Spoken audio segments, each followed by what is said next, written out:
Saludos a todos, testigos de K. Yo soy K y en esta ocasión venimos a profundizar un poco en todo lo que ha sido este primer arco de la Torre Oscura 2, la llegada de los tres.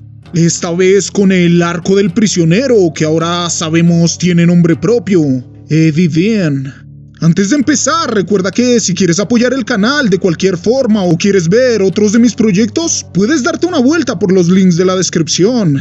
Entonces, sin darle más vueltas al asunto, vamos a empezar.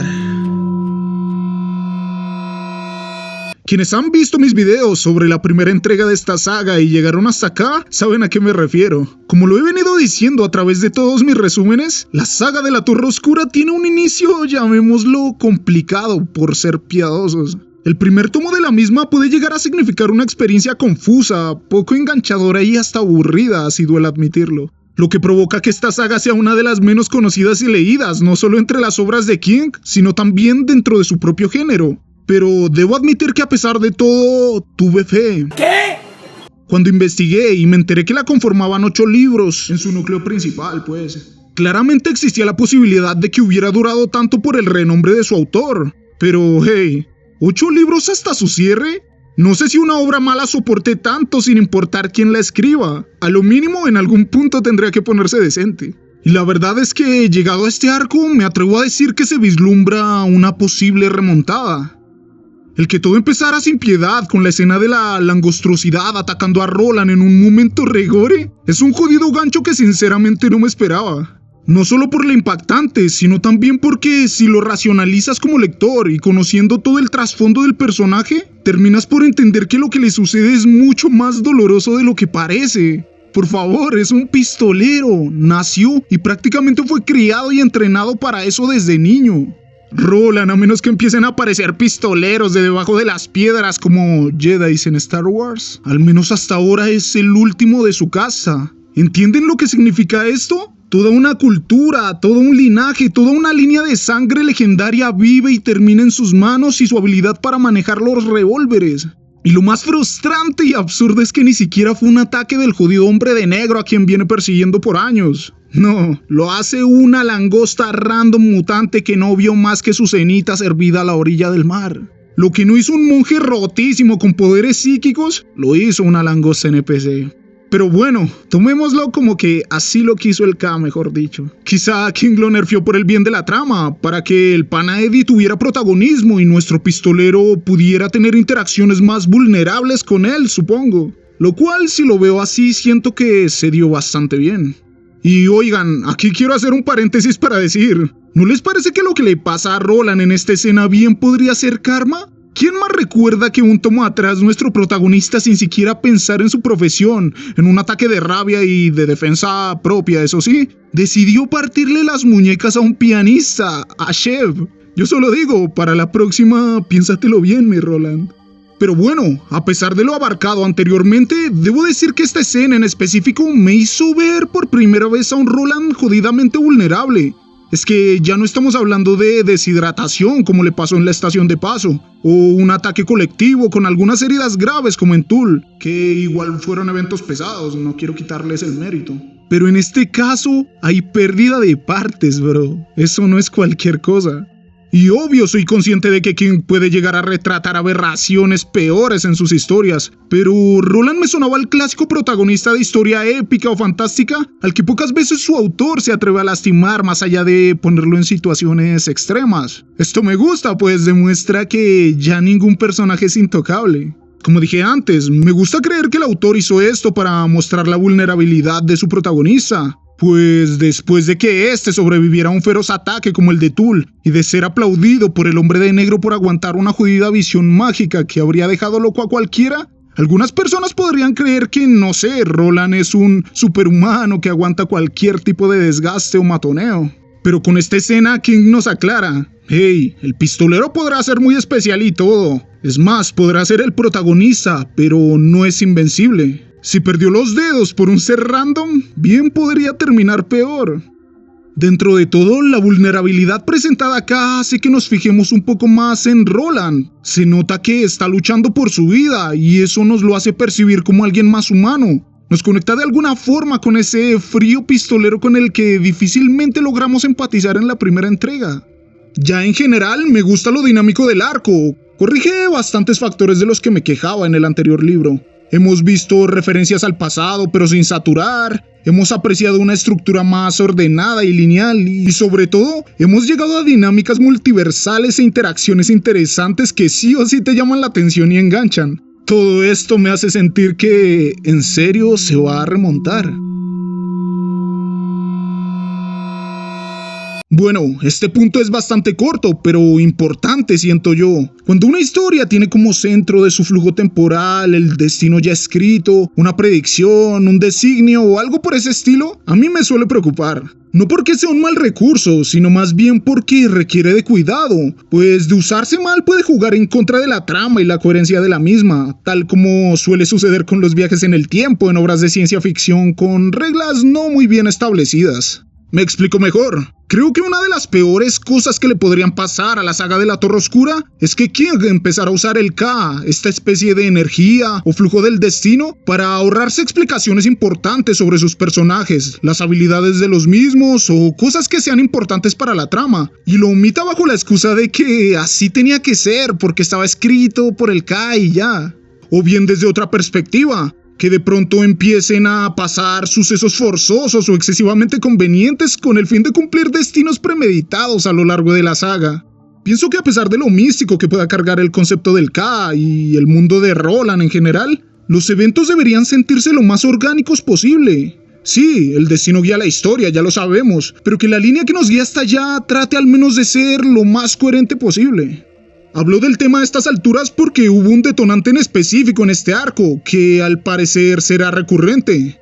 Sí, las jodidas puertas, y la poca coherencia que veo de momento en encontrárselas ahí paradas como si nada en medio de la playa. Estos objetos que a su vez son portales que convenientemente llevan a Roland hacia aquellos personajes anticipados en el tarot. La verdad no sé si otros lectores lo pasan por alto, pero a mí me causa bastante inquietud el saber de dónde salen, qué las colocó ahí o quién. Me sentiría bastante ofendido si King espera que crea que aparecieron solo porque el K lo quiso así. No señor, dame contexto por favor. El K podrá querer mucho que Roland se junte con las invocaciones, pero esa forma tan simplista de hacerlo la sentiría como un guionazo. Si las puertas son producto de la magia o algo generado por el hombre de negro, que nos lo hagan conocer. Solo espero que el autor no nos deje con esto al aire. Teniendo en cuenta el punto anterior, ¿saben por qué me gustaría una mejor explicación acerca del origen de las puertas? Porque a mí personalmente me gustó demasiado cómo funcionan. Esto de que sean una especie de puerta que conduce a otra mente y permite ver a través de los ojos del que está al otro lado, siento que es un concepto que se diferencia bastante del clásico portal entre mundos. Aparte de que provoca interacciones bastante interesantes y arriesgadas, al ser en principio una invasión mental, en la cual Roland o quien ingrese puede hurgar entre los pensamientos y acciones de quien presta su cabeza. Una especie de desdoblamiento, mientras el cuerpo de quien ingresa a la puerta, a esa especie de limbo, se queda en una especie de estado de hibernación. Aún tengo mis dudas de si todas las puertas se comportarán igual o tendrán un sistema distinto una vez que Roland las abra e ingrese, pero al menos con la puerta de Eddie uno se lleva la sorpresa de todo lo que nuestro protagonista puede hacer al meterse en ese limbo mental. El que los portales tengan la capacidad de permitir pasar cosas del mundo de Eddie al de Roland es elegante, pero me deja algo de duda que cuando Roland quiso enviar uno de sus cartuchos al mundo del Yonki, el objeto no pasó. Sin embargo, más tarde el pistolero pasa en cuerpo y alma a nuestro mundo para darse plomo contra Balazar y sus secuaces, y esta vez pasa toda su indumentaria, la verdad rarísimo. Quizá el hecho de que Eddie estuviera en la playa del mundo de Roland y que pasaran sujetados permitió al pistolero ingresar al portal sin problema alguno. Puede que los seres al otro lado de las puertas sean el nexo de transporte entre mundos. Pero bueno, solo son mis conclusiones y dudas apresuradas. Tal vez más adelante se nos explique con claridad este funcionamiento de las puertas. ¡Hey, tú, testigo de K! Recuerda que si este contenido te está gustando, puedes darle like y suscribirte para apoyar el canal y llegar a más audiencias. Pero bueno, sin más que decir, continuemos. Debo admitir que a pesar de lo diferentes que son los protagonistas de este arco, me encantó demasiado la interacción entre ellos, en ambos contextos, cuando tuvieron que convivir en ese plano psíquico y en los momentos finales, cuando tuvieron que trabajar en equipo ya presencialmente el uno frente al otro para sobrevivir. Si hablamos primero de la convivencia psíquica en esta especie de limbo, tengo que hacer un apunte y decir que, Eddie más bien recibió decentemente el que alguien estuviera hurgando en su cabeza, ¿no? O sea, el jodido yonki estaba pasando por el pavo frío. Como si no fuera suficiente, estaba lidiando con los nervios de llevar una carga ilegal. Y de la nada escucha una voz en su cabeza decirle, confíe en mí, papito. Y el compa decide confiar. ¿Qué? Eso es tener sangre fría, hermano. A mí me llega a pasar algo así en la situación más tranquila de la vida y se los juro que me vuelvo loco. Pero bueno, desde el primer momento en que Roland ingresa a la mente de Eddie, surgen dinámicas que complementan las personalidades y acciones de los dos. En un principio porque Roland, debido a su inexperiencia incursionando en otras mentes, provoca que Jane, la azafata, sospeche de Eddie dentro del avión. De ahí en adelante prácticamente se ayudan a sobrevivir el uno al otro. Eddie es un muchacho distraído que poco y nada nota las sospechas de las azafatas. Es Roland quien con su buen ojo capta el comportamiento raro de las mismas. El pistolero también cumple un importante rol al captar la presencia de los espías camuflados entre la gente que vigilaban a Eddie después de que salió de la sala de interrogación. Y bueno, sirve de soporte en muchos momentos más, como cuando el yonki se va a salir de sus cabales y es Roland quien lo calma frente a los secuaces de Balazar. Después cuando casi es ajusticiado por Jack Gandolini y finalmente cuando se descontrola después del fuerte suceso de Henry, su hermano. El pistolero, al llevarse al chico a su mundo al final del arco, termina convirtiéndose en una salvación al menos temporal para la vida descontrolada y sin rumbo que éste llevaba. Eddie, siguiendo esta misma línea, también se vuelve fundamental para Roland en su debida medida, pues es este quien lo puede guiar hacia las curas de nuestro mundo para ayudarle a mejorar su salud. Es él quien le ayuda a adquirir las aspirinas, que en un principio no sabíamos si le iban a hacer bien o mal a Roland, ¿recuerdan? Y claramente la comida que le ofreció en agradecimiento. Pero también en parte porque siente que le agrada, lo cual parece raro si nos referimos a Roland, ¿eh? En todos los enfrentamientos la presencia de Eddie es fundamental, a pesar de parecer alguien débil. Pero tanto contra Jack Gandolini como contra todo el ejército de Balazar, demostró ser un guerrero digno, con buena puntería incluso, algo que Roland nota y admira. Los secuaces del mafioso la verdad les quedaron pendejos.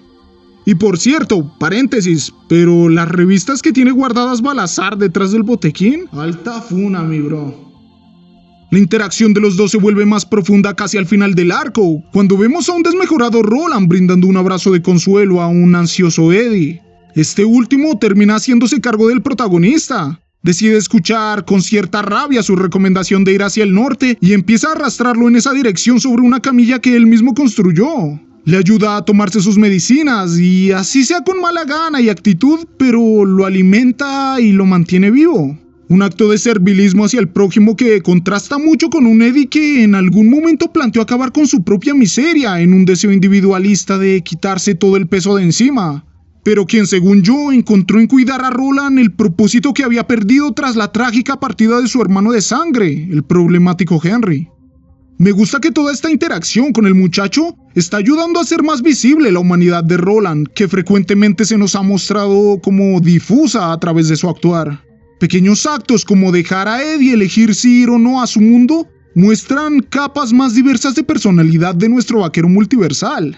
Y sí, puede que quizá nacen de la culpa de actos como haber dejado caer al chamaco Jake tomos atrás, pero lo importante es que están teniendo repercusiones en su ser actual y eso, al menos para mí, ya es un progreso. Otro pequeño cambio lo vemos cuando escucha a Eddie hablar de su hermano como si fuera un héroe. Roland la verdad piensa todo lo contrario, que era Henry quien metía en problemas al muchacho para luego salvarlo y hacerlo sentir culpa. El pistolero no es el tipo de persona que mide sus palabras o que piensa mucho para decirlas por más hirientes que éstas sean. Sin embargo, esta vez prefiere callar y escucharlo así no tenga razón. Ese es un desarrollo de personaje, la verdad es que me encanta cómo va progresando. De igual forma, una recomendación para Eddie no viene mal. Compa, no te confíes tanto de ese jodido vaquero. Y testigos, ya para cerrar, ni qué hablar del final de este arco. Jodidamente inquietante. Los demonios de Eddie de repente han vuelto a hacerse presentes con la aparición de una nueva puerta. Esta vez la de la Dama de las Sombras, que me causa bastante curiosidad saber cómo será. ¿Será humana o un ser multiversal? Dejémonos sorprender. El hecho es que el arco acaba en la jodida escena más tensa, con Roland prácticamente confiándole su vida al jodido Eddie, que, es un pana de cuidado, pues si bien hemos visto que tiene códigos y moral, no deja de ser un yonki capaz de hacer lo que sea en su desesperación por volver a consumir. Como dijo alguna vez el abuelo de Balazar, nunca confíes en un yonki. Alta sabiduría, mi papá. Eddie ya tiene el revólver en la mano y está apuntando. Ahora vamos a ver si es capaz de usarlo. Y Roland está listo para abrir la puerta. Vamos a ver si lo logra. ¿Qué nos deparará el K, muchachos?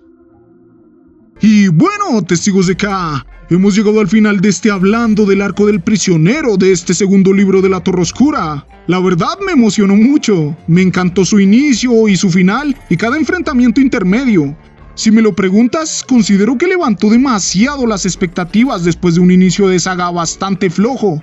Y siento que se va a poner mucho mejor, lo cual me gusta. Pero ustedes díganme, ¿les gustó lo que sucedió en este capítulo? Si fue así, por favor recuerden darle like y suscribirse. Pero sobre todo, recuerden luchar por sus sueños, testigos de K.